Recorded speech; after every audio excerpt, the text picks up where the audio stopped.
This one is very interesting. I don't know how much you've been following this one, Kate, but so Dianna Agron responds to the Taylor Swift dating rumors from around a decade ago, which I think it's crazy how news just kicks up and repeats itself. It's like history. And and there were a lot of speculations, and she's deemed them as quote unquote wildly untrue. Obviously, Taylor Swift Mhm. had a song called 22, which first of all, I can't believe that the song came out that long ago. I feel old. I know. Um, I know. For real.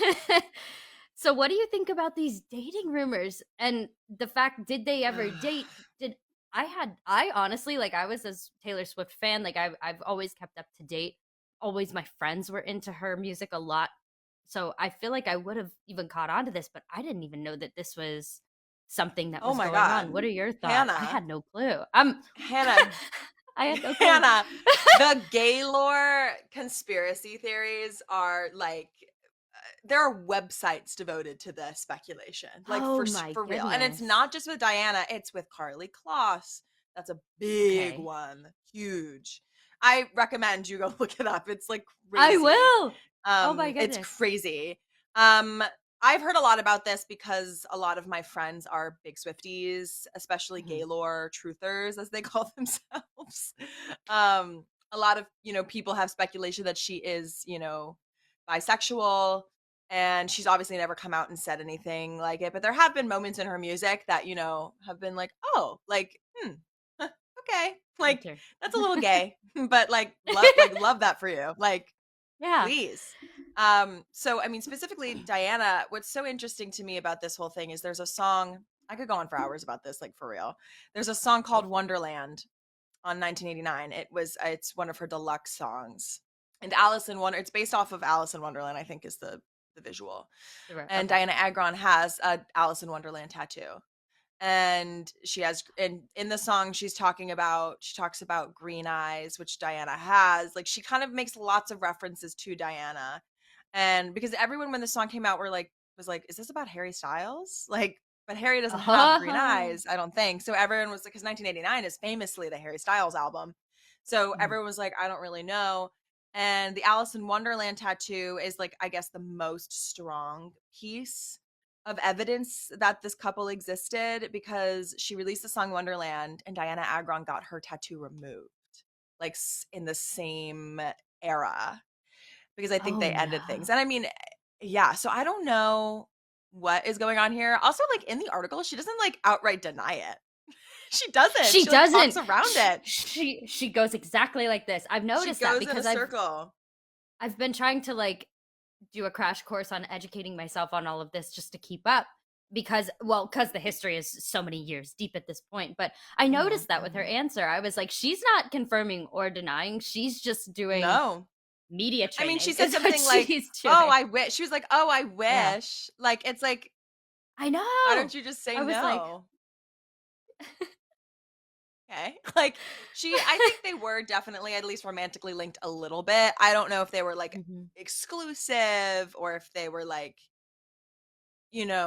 specifically like girlfriends. I have no idea, but I do think that they definitely were together at some point, especially during the Yeah. Red 1989 era, for sure. Well, definitely. And that's so commonly, stereotypically common for an age for you to be able to step out of everything that you've ever assumed of yourself and for you to Hmm. be able to explore. I mean, college years, hello, you know what I mean? Like, I think that So judging true. by everything that I've educated myself on thus far, I think that there's definitely, I agree with you. I could see it completely.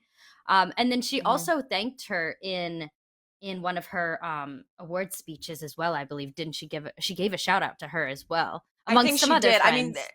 But they were very close for a mhm, time, but something, I do believe that there is a way for you to like have a falling out with friends. Absolutely. But yeah. it was so abrupt. Like, they were really, really, Yeah. really, really close. And then all of a sudden they like weren't talking about each other, which I just think is kind of weird.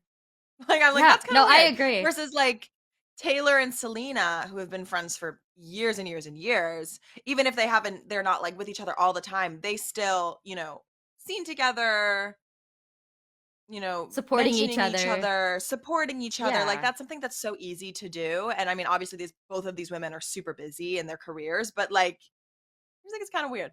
It's a little Yeah, weird. Something's going on. I think so too. The abrupt fallout is definitely that's a bit. Hmm. I mean, that's like a breakup fallout kind of thing. So, Seriously, that's mm, what I mean. If you look more into the Gaylor, this is obviously off topic, but like, I mean, on topic, but the song right. Cruel Summer on her Yeah. Lover Okay. album is most certainly about Carly Kloss. Most certainly. If you look up this conspiracy theory, it is so damning. The evidence that that song's about Carly Kloss and that they were together. Um, there's footage of them kissing at a 1975 concert, I think, at Terminal 5 from like a million years ago. Mm, So that evidence is a there little you more go. damning. The Diana stuff is like a little bit more speculation, but I mean, I think it's true. Yeah. I think it all lines up to where it definitely could be. That is so interesting. Well, hopefully we hear some type of response on Taylor's end. I think that her just circling around the topic of conversation, I feel like Hmm. A, the interviewer probably caught her off guard, but also B, she probably didn't want to go out and say absolutely anything that could come back to bite her in the butt without at least having the Yeah. opportunity to try to reach out and Oh, speak yeah. to Taylor or just nix it all Taylor will together. never comment on this. I know her. Yeah. That girl is never going to confirm nor deny. She barely like confirmed that she was with Joe Alwyn. Like she never like talked about it. Like Well, I we all knew just kind about of were that in like, the yeah, beginning, and then I completely forgot about it until they basically broke up. So, like, when literally. I And heard now that she's they dating broke up, Maddie I was like, "Oh, Healy. she's And going now for she's it." dating Maddie Healy, like fully, like she is, and she Oh, will yeah. never, ever, ever, ever, ever. Well, actually, I no, love she it. did confirm her Joe Alwyn romance, but after like 3 years when she released Miss Americana. Sorry, I could go Mhm. on for Taylor Swift about. I know we have another topic, and I'm like Taylor Swift That's has. okay. There's so much to unpack about Miss Swift. No, but I It's too like much. how we find out little bits and pieces, but I love that especially somebody of her caliber, she is such a she's also just such a media lightning rod in a way too, you know what I mean? So I just love that she's Yes. still able to keep a cap on things as much as possible because at the end of the day, nobody owes anybody anything as far as an No. explanation. So I love that she's able to be able to give bits and pieces and then to be able to keep a lid on it for the most part. I think that that's a talent in addition to all of her other talents too, but